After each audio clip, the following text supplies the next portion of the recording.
And multiple parties are ramping up diplomatic efforts to dial down tensions in the Middle East.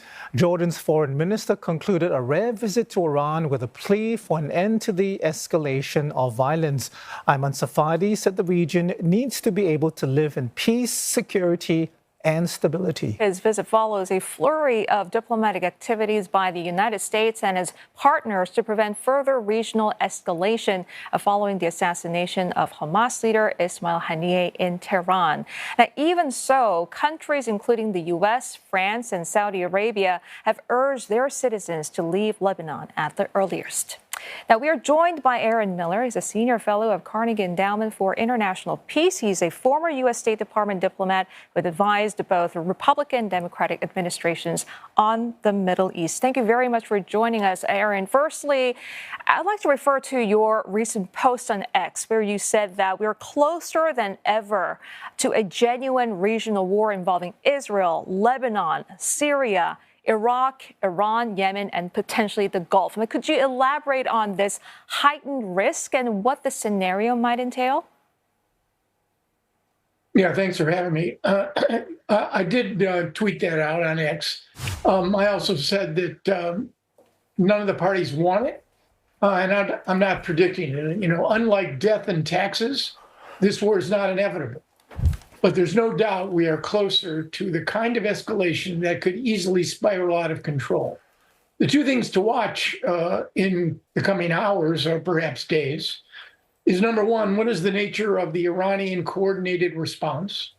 It's clearly going to go beyond what the Iranians tried to do in April, where they launched 350 high trajectory weapons, cruise missiles, ballistic missiles, attack drones. 99% of those were intercepted and didn't get through. One young girl was seriously injured but recovered.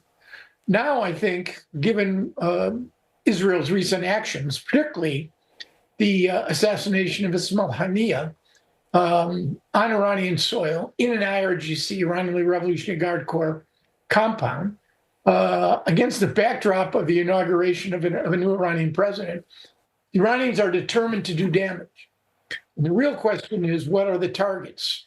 And even if they launch, what are they likely to hit? Communications facilities, a significant military target, other infrastructure. That's the first thing to watch. Second is how the Israelis are going to respond. There's so much uncertainty right now about both of these events that it's impossible to predict where we're going to be. We're going to have to just wait and see. But I stick to my concern about being closer than ever. And when I talk about a regional war, I mean a war that would involve Israel and Hezbollah in a major, not simply a sort of escalatory, controlled escalation for the last 10 months along the Israeli-Lebanese border. You know, the last time these two parties fought a major war was in the summer of 2006. Then Hezbollah launched 3,000 plus high trajectory weapons throughout the entire campaign. Now they have the capacity of launching 3,000 missiles a day. That's where it would start. I can't imagine that the Iranians would not, since they can't afford to see Hezbollah decimated, join the conflict by striking Israel. The Israelis would clearly respond on targets in Iran, and not just as they did in April with a standoff missile strike against an S-300 radar installation, but a large attack. And given the fact that the U.S. has two carrier strike groups in the region, chances are the Americans would certainly be involved defensively and might even strike Iran proper. And if Iran was hit badly enough, they would respond with attacks as they did in September 2019 against Saudi oil-producing facilities in the Gulf.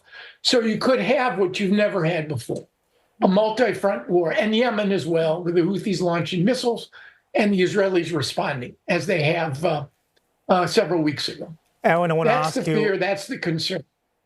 Understood. Aaron, I want to ask you about this particular context, and that is the shocking security failure by Iran. We're hearing reports that Tehran has started a sweeping investigation into its security procedures, interrogating, and in some cases, apparently detaining some senior officers as well.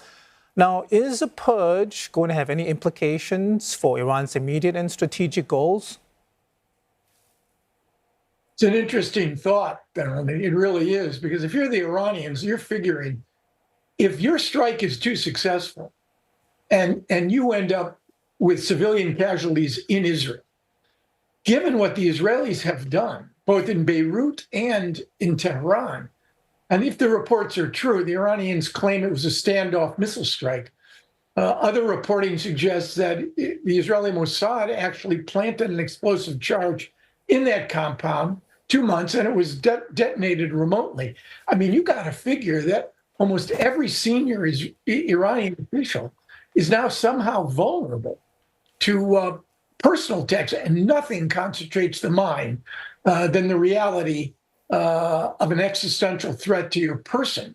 So I think that will be a factor. Nonetheless, the Iranians were so badly humiliated and perceived to be so vulnerable that they need to demonstrate a certain measure of competency and inflict a certain amount of damage directly on Israel. Now, they'll have help with Hezbollah. Remember, it takes 12 minutes for a cruise missile to reach Israel from Iran. We're talking literally minutes or less in terms of Hezbollah launching their precision-guided missiles toward Israel.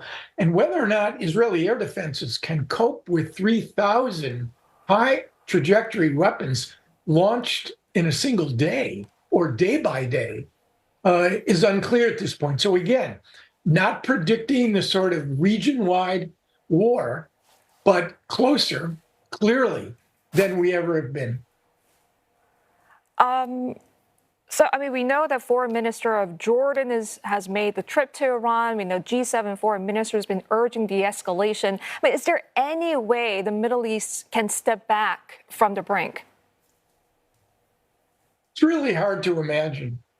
Again, the reality is August 7th, Thursday, Wednesday will be the 11th month of this war. And what you've seen are trend lines, not just in an 11-month confrontation between Israel and Hamas. You've seen the Houthis involved from Yemen, launching a drone 1,300 miles into Tel Aviv, killing a single Israeli. You've seen the Israeli-Lebanese front heat up. You've seen attacks by pro-Iranian militias against U.S. Bases and forces in Iraq, Syria, and tragically in Jordan. I think right now, Iran is going to respond, and we're going to have to wait and see what the nature of that response is, how destructive it is, how comprehensive, including Hezbollah's rockets, and how the Israelis respond. I don't think this is the frame, unfortunately, for diplomacy. The blood is up, and we're going to have to go through a very difficult patch in the next week or so. Right.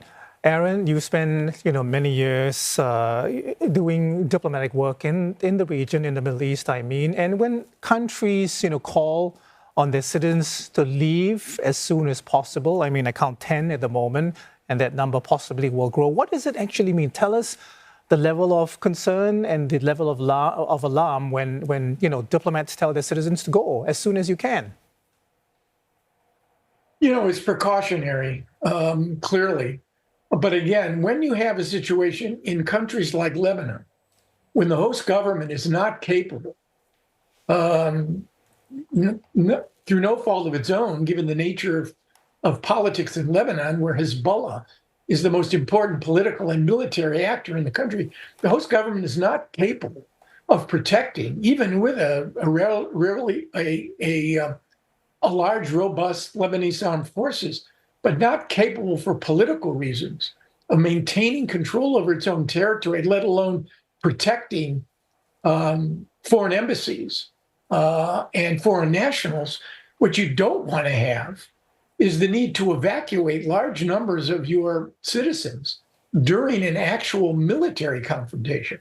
And then you have the added problem, since it is Hezbollah, designated as a foreign terrorist organization by the United States, you have the added challenge of attacks against Americans.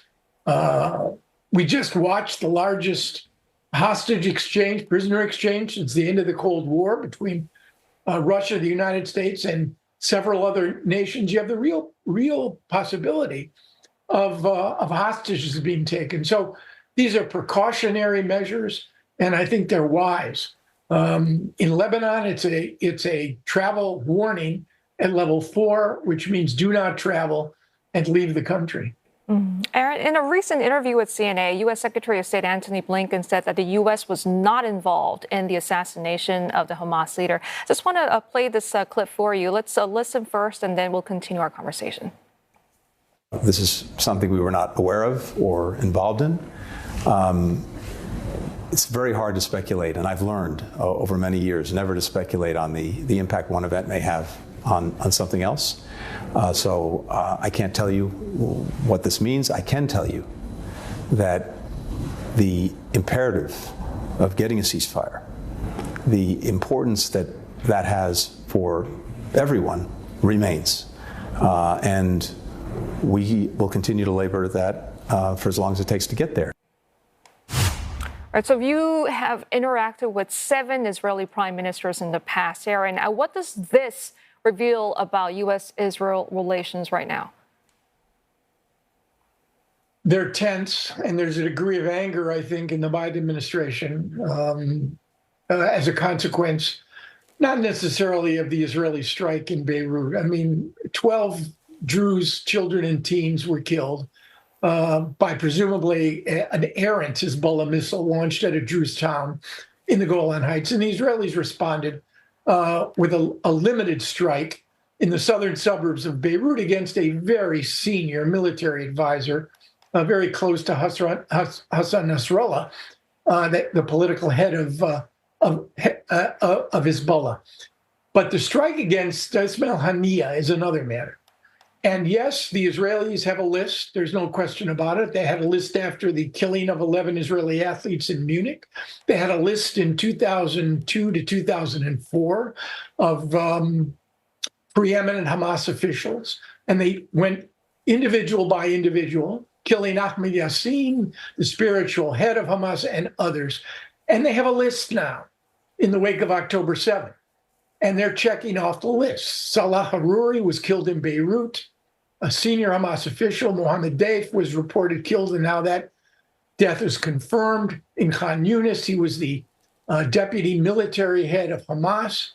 Marwan Issa, a deputy commander, killed months ago, again on the list. Yahya Sinwar, the architect of the October 7 terror surge, the primary Palestinian decision maker, ensconced in a tunnel somewhere meters below ground, probably surrounded by the hostages that remain alive.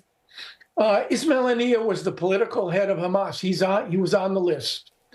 The problem for me, I would think, and for the United States, is why now? And why Tehran? Because you now have, as a consequence of this strike and other factors, a region on the cusp and on the edge of what could be a potentially deadly and devastating confrontation. And it leads me to the conclusion. I worked with Prime Minister Netanyahu in his first term in 1996. I've had contacts with him over the years. The fact is, Benjamin Netanyahu is on trial for bribery, fraud, and breach of trust in a Jerusalem district court, 4 years in running. He must maintain himself in power in order to either undermine or negate those charges.